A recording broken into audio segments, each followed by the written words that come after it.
Here we have Alex. Like many of you, Alex has a habit of kicking the water down.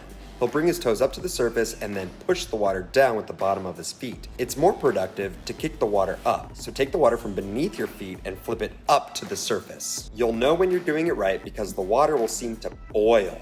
It looks like you're boiling the water with your feet. It'll also be a lot easier to move forward in the water. Have the water flipping off your toes. Loose floppy feet and loose ankles are also key. Well, Rocketeers, that's all I have for you today. If you're interested in your own private lessons in person or online, then head over to our website. Follow us over on Facebook, Twitter, and Instagram, and support the channel by contributing to our Patreon. Links are in the description below. We give out a t-shirt on each platform every month. If you found this video helpful, splash that like button and subscribe to the channel.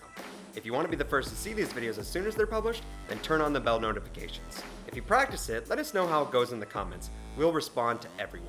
With that being said, I hope you enjoyed this video. Now get ready to rock it.